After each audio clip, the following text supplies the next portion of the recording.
In our last episode, we brought you a conversation with the grand prize winners of the 2024 Page and IPR case study competition. We talked about their case study on how Mattel successfully transformed Barbie and recontextualized the brand for future generations of fans. Today's episode brings an insider's perspective on this blockbuster success, with the 4 winning students chatting with Katherine Frymark, EVP of Corporate Communications at Mattel, in a conversation that was led by IPR President and CEO Tina McCorkindale. The discussion touched on how Page principles, like remaining calm, patient, and good-humored, helped them successfully navigate Barbie's cinematic debut, as well as how Katherine navigated those difficult conversations with stakeholders who needed some convincing to see the value of self-deprecation for a historic brand trying to reshape its corporate identity. I'm Elliot Mizrahi, and this is the new CCO. So Page and IPR, we conduct an annual case study competition, and college students submit original case studies that best contribute to the profession's body of knowledge and also provide practical suggestions for improving corporate comms as a function. That was IPR President Tina McCorkindale kicking the conversation off. The 2024 Jack Coding Page Principles Case Study Grand Prize winners are 4 students from University of Florida, Go Gators, I feel like you have to say that, who are joining us here today. Rebecca Wolf, Mariella, Doth Marcial, Chloe Oakes, and Katrina White. And their advisor is Page member and IPR trustee, the amazing Pat Ford. Their submissions analyzed how Mattel regained control over Barbie's cultural narrative and pivoted the doll into a feminist figure and the impact of the campaign on its stakeholders. I think everyone has seen the Barbie movie. And if you haven't, at least watch it once or twice or 10 times.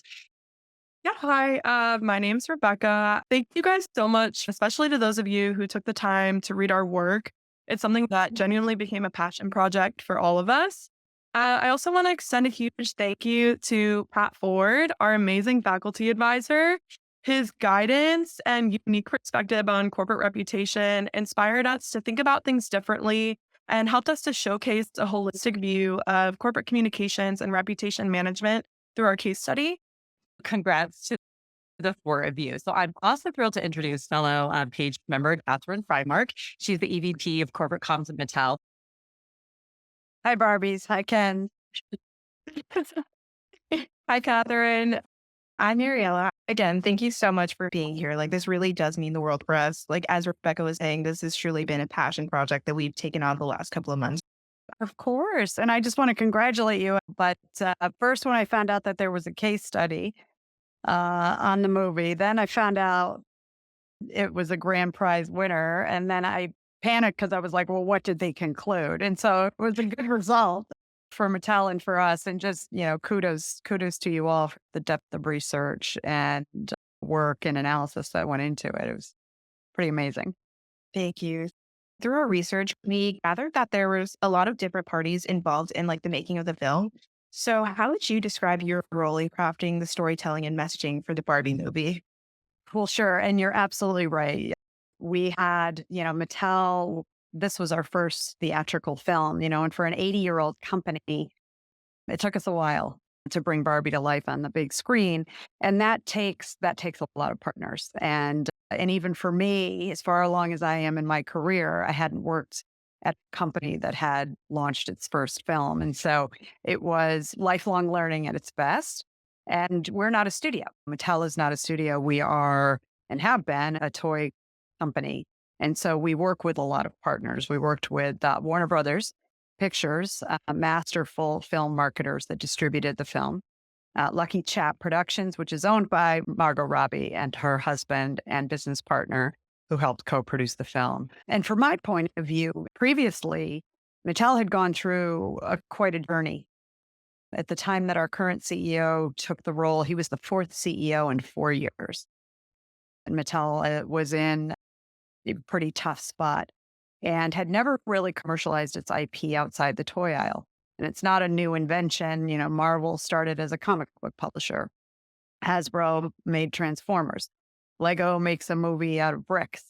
But for whatever reason, Mattel had not. And so starting with Barbie was the most complex of all, our biggest brand, our most lucrative brand, and one one with quite a history, as you wrote in your case study. So for me, this was the opportunity. We knew we had a good film on our hands, but how could we create a cultural event, and how, from a corporate communications lens, could we tell the story of our transformation through this incredible proof point? And so that was my focus. Certainly our partners at Warner Brothers were promoting the actors and putting Margot and Ryan on Kimmel and Fallon and, publicity tour. But for me, it was more of a message about Mattel's vision for films, the purpose behind our brands, the evolution of Barbie as a brand, which we can get into, and really that our toys resonate in other mediums beyond the physical toy.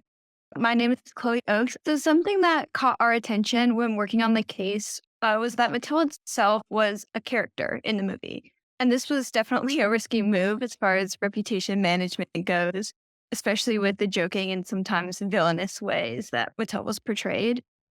How did you come to the decision to include Mattel as a character in the film? And what was the strategy behind portraying the company in a less than favorable light?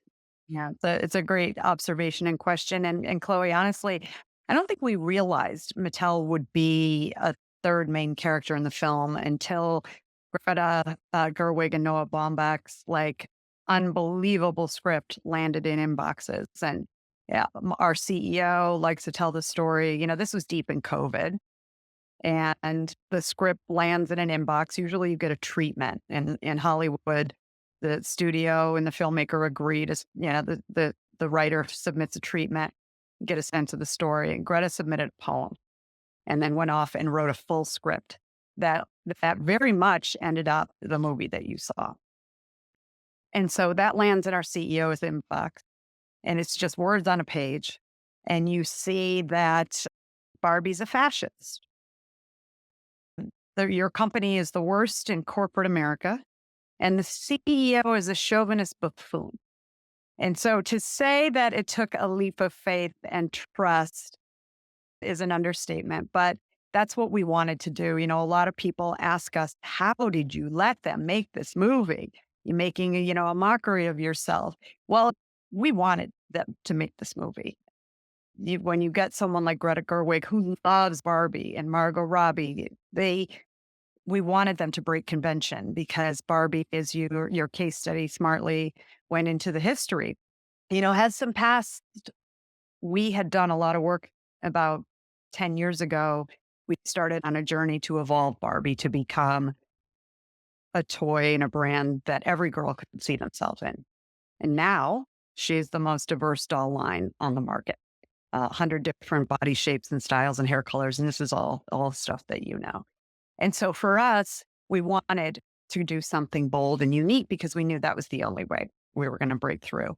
And it was a script that you can't just read, you have to read through it, because the vision in Greta's mind, you couldn't see that. You had to trust it. And also, we embraced our history, but also our boardroom doesn't look like that. As you know, 50% of our independent directors are women. And so we are a company made of women. And so for us, it was, I don't think I appreciated how big of a character Mattel would be and how well we would be perceived for just going with the flow and embracing the self-deprecation. And that's been one of the great outcomes of the whole process. Something else we talked about in the case was the massive number of brand partnerships and collaborations that the Barbie movie had a part of its promotional campaign. So given the excitement for the film and how iconic Barbie is in pop culture, I'm sure there were even more brands who wanted to be a part of this campaign that didn't make the cut. So what was that process like for choosing which partnerships to engage with? Right. That was a huge part of this. And I think certainly led to the amplification and the ultimate, success and box office success and consumer products success of the film. So there was a mix. Just like we talked about all the partners and collaborators we had on the project. Barbie, 65 years old this year. And we've had a long history before the movie ever came along of a lot of consumer products partnerships. We've done a ton of work with Bloomingdale's in the past. We've done a ton of other collaborations with different, apparel and health and beauty partners. And Warner Brothers is a master at this as well. And so they brought to the table some other partners that were new to us, which were by and large great. I'll give an example of one, though, that was a little bit beyond our wheelhouse. So Warner Brothers brought us Bumble, and we had to have a think about that because Barbie is primarily and has been a children's brand. Every new partner that we looked at, we had to look for, does it align to our brand values? Is it so far outside the scope of what Barbie stands for? Or is it jarring to the consumer or the parent of a child to have the brand associated there? And ultimately, we came up with a program that was a win-win-win for everyone. Similarly, Airbnb, not a partner before, and Warner Brothers brought that to us. So it broadened the aperture both for the viewer and the fan of Barbie, I think, for years to come, but also our potential partners who looked at us in a different way through the lens of the film. Yeah, thank you for that. Hi, my name is Katrina White. That's really insightful and awesome to hear. So, something we touched on in our case was how the Barbenheimer phenomenon occurred organically. So, we were wondering what the internal reaction was at Mattel and if stakeholders viewed this as a good thing or as something that was taking away from Barbie's success. It was a phenomenon on its own, Katrina. It was, we did see it happen organically. You're 100% right. That was consumer generated all the way. And, we watched it happen. We then, of course, decided to figure out an appropriate strategy to get behind it. And it really did start when it was announced that both films would land, their opening weekend would be the same. And that's not something that studios take lightly, going head to head on an opening weekend with two huge films. So what we saw happening was excitement for viewers to go back to the theater. And where we saw a conversation, and Warner Brothers was in the lead on this as well as our social team, where we saw a conversation happening that we felt was positive, we leaned in. But there were some cases where, the subject matter, obviously, you're dealing with Oppenheimer is highly sensitive historically. So we leaned in where we felt like we could, and then sort of sat back and watched where we did. But the great thing about Barbenheimer was that return to the theaters, because 20% of theater goers to Barbie opening weekend hadn't been in a theater since pre-pandemic. And not only were they coming to the theaters, they were coming in sort of the attire you're all wearing today, that I'm wearing today, and even more. I mean, many of you went to the theater, you saw people dressed up in the rollerblading outfits and just really just enjoying the experience of being together to watch a film. And I don't know, I didn't follow it very closely. I'm not sure if anybody who went to Oppenheimer dressed up as much as they did for the Barbie movie, but it did bring people back to the cinema. And for that, we were glad to support the industry and be part of Barbenheimer. I will say quickly, the only people I saw dressed up to go to Oppenheimer had girlfriends with them who were going to see Barbie. So just say. And there was a fair amount of revenue generated for Oppenheimer that opening weekend because the Barbie theaters were sold out. Cinema won that weekend and that summer. So interesting. For our last question, we want to ask about looking towards the future. So while working on our case, we learned about Mattel's plans to create movies based on other intellectual properties it holds. So what are the key lessons you learned from the Barbie movie that you're going to implement in future movies? Yeah, it's also a great question. When our CEO joined the company, one of the first calls he made was to CAA, Creative Arts Agency that represents Margot, Robbie, and started the conversation to bring Barbie to life. But in many ways, we didn't know that Barbie would be the first out of the gate. We had identified that was the first that we had focused on developing. But, with film schedules and actor schedules and directors, they sometimes linger on for years in development.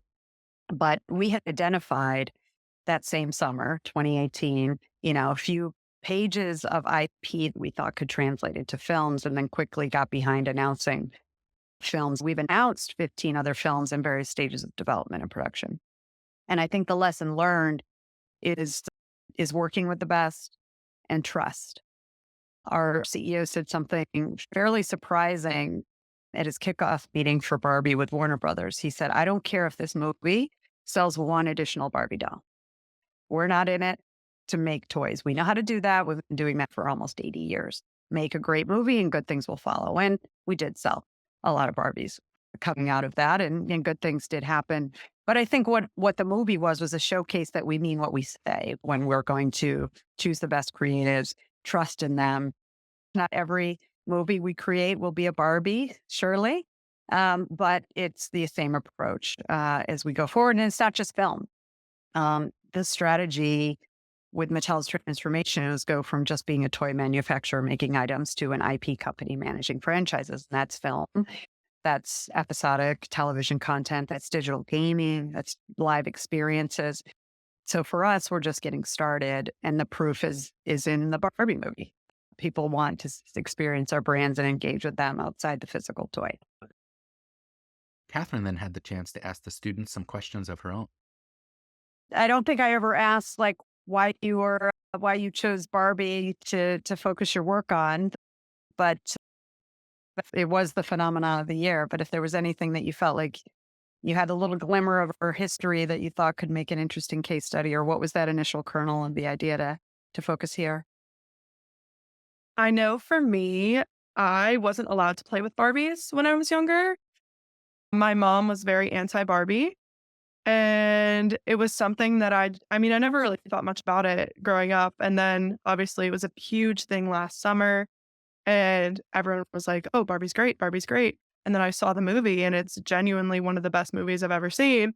And I was like thinking about how it just completely switched the way that people were thinking about the brand. And that was really compelling, I think, to me and to all of us.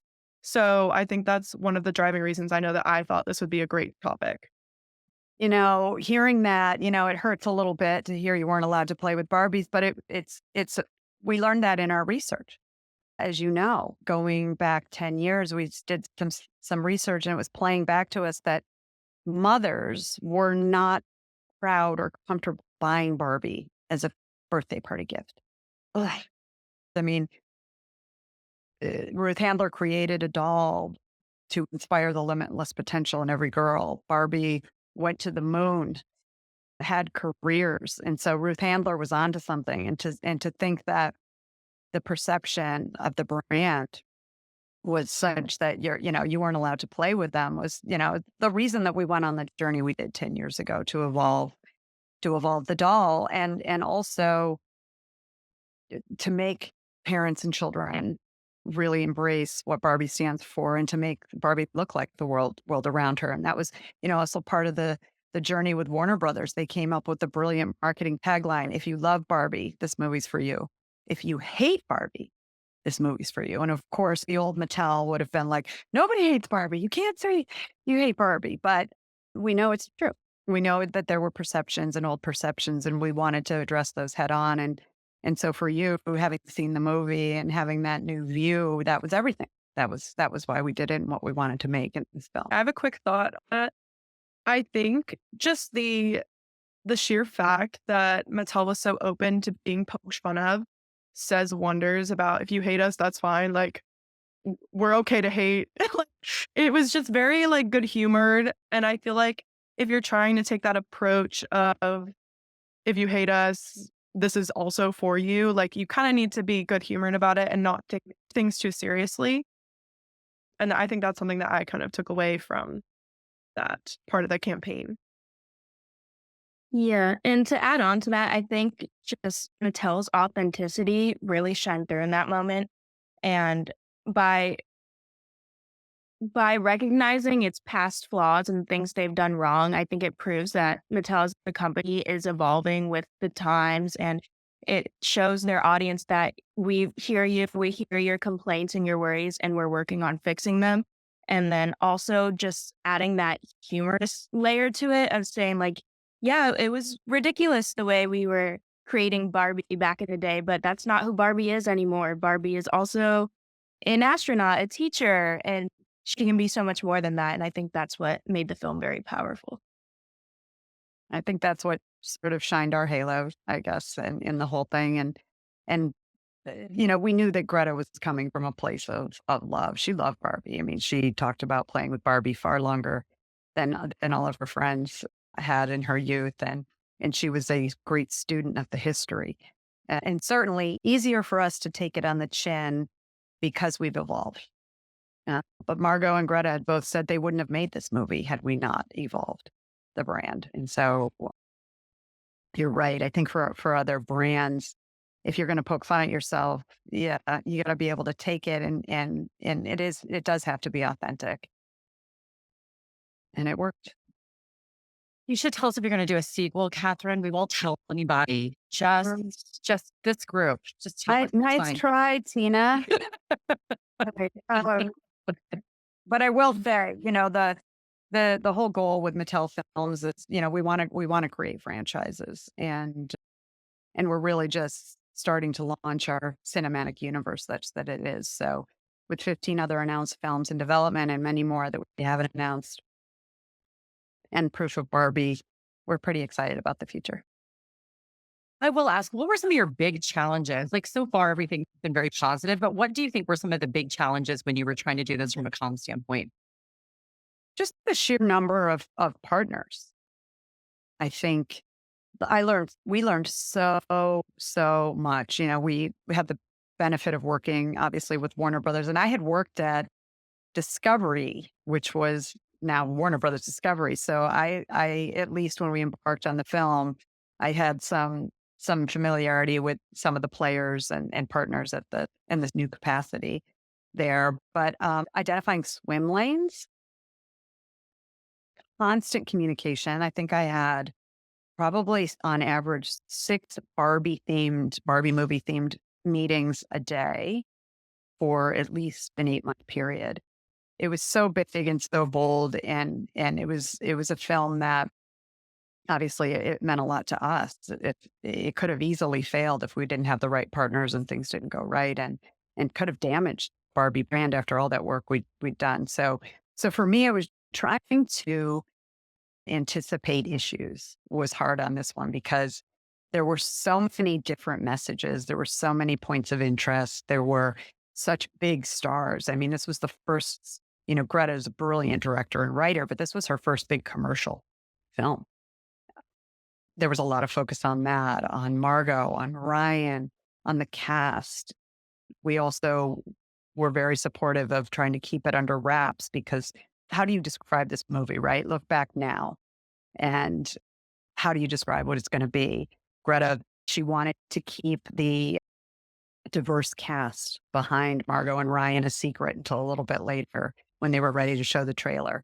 So keeping a lid on that, knowing what we had, the magic that we had in the casting and the messages and, all the positives about the film, but holding back so that people didn't get pink fatigue. And that was really, Warner Brothers was a master at that as well. So just swim lanes and so many different partners.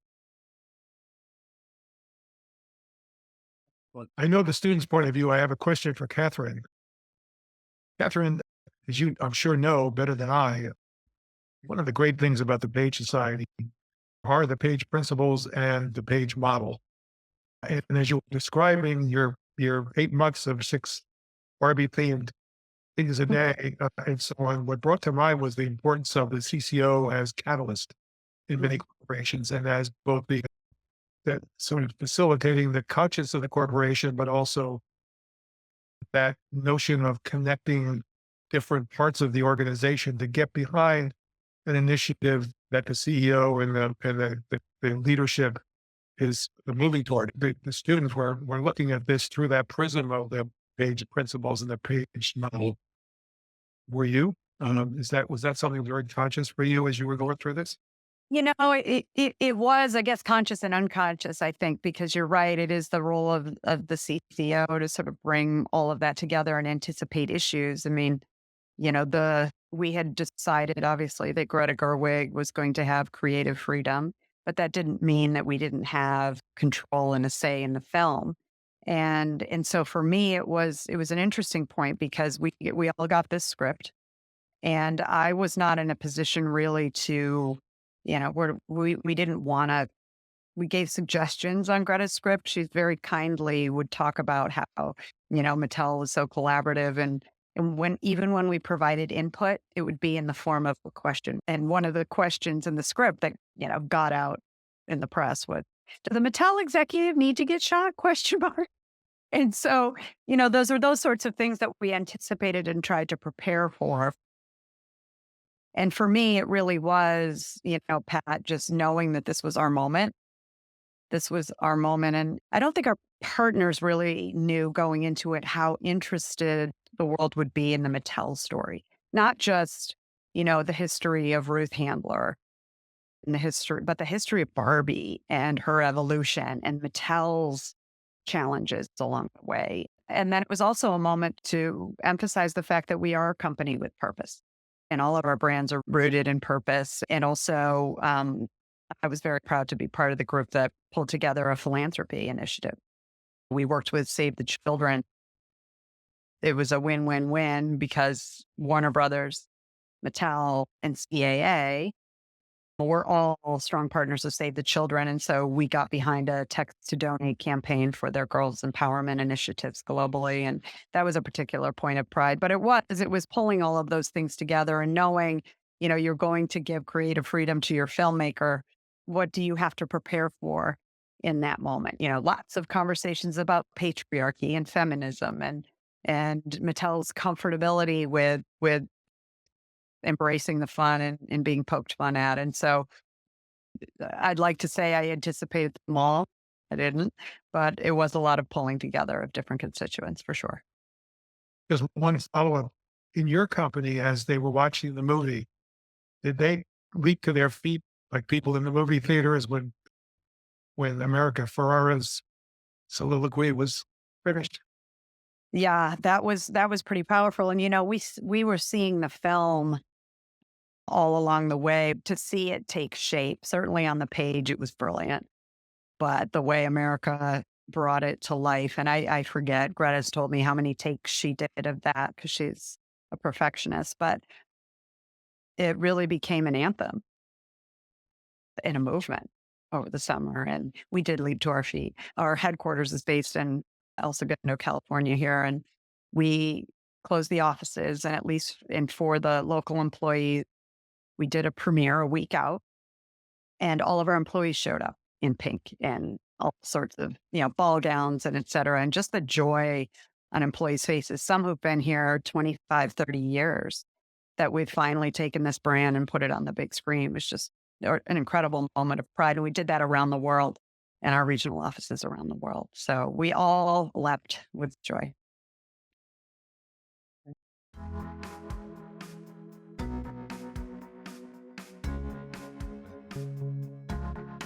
Whether you were allowed to play with Barbies as a kid or not, we hope you enjoyed this open, honest, and insightful discussion with Katherine Frymark and the future communicators from the University of Florida. We hope you took away the power of strategic patience and how even the most established brands can find new ground to inspire and connect with audiences if they're confident enough to be in on the joke. I'm Elliot Mizrahi, and we'll see you next time on the new CCO.